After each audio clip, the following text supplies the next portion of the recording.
Hello, my name is Ryan Mitchell and I am the Clinical Director for Solutions in North Texas. And I've been working as a counselor for Solutions for about the last 5 years. Whenever I went through graduate school, I had a really heavy emphasis on being able to do research and being able to take a look at what factors contribute to really good treatment outcomes and how do we maximize benefit to any of the clients. And so whenever I got to Solutions and I became the clinical director, I felt like it was an important thing for us to be able to demonstrate that the changes that we're seeing in people were really effective beyond just sort of the anecdotal stories of this person or that person changing their lives. So I instituted a policy where we would take measurements around individuals' distress about every 3 weeks or so. And distress is just sort of this fancy word for emotions we don't like: anxiety, depression, sadness, anger, any of that. And to measure that, we use a tool called the OQ45, or the Outcomes Questionnaire, and it's got 45 questions, real brief, something that we can do, and it's kind of like the thermometer that we use to be able to tell how clients are doing.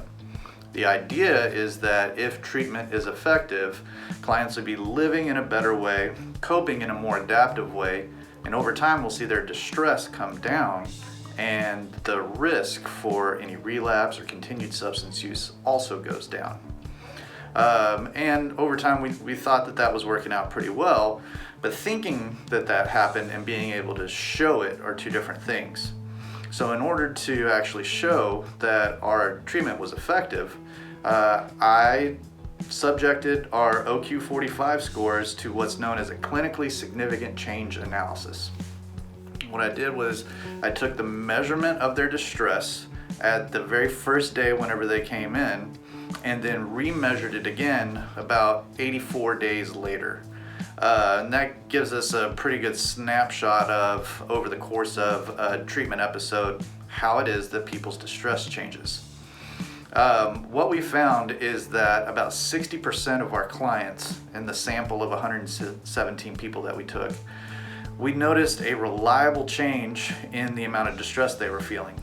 That's a specific score that's done in clinically significant change analysis. They had to have at least a 14-point decrease in the amount of distress that they were feeling. This helps us to account for day-by-day measurement error or people feeling just good on a particular time, to be able to show that this is actual real change that they're experiencing. Now, then I wanted to take that reliable change a step further to see how many people are actually experiencing clinically significant change. In addition to the 14-point difference that people experience, they have to cross like a particular threshold. And that number on the OQ45 is a 63. It just says, hey, people scoring above this are experiencing clinically significant distress. People below it, while distressed, are not experiencing what we would call clinically significant distress. In looking at those numbers, of the 117 people that we had, about 23% of them experienced clinically significant change. And this is a really big number. This shows that people are moving from an overwhelming feeling of distress to much more typical levels of distress that people out in the community would feel.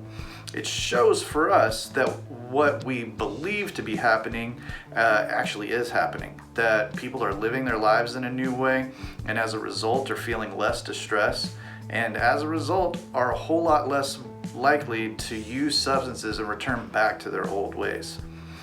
We just wanted to put this out here to be able to let people know that not only do we have like the really good stories of people's recoveries that you'll see during our events or on our website or anything like that, but the statistics actually support a lot of the things that we're talking about. So I appreciate you watching this, and let us know if you have any questions about it. Thank you.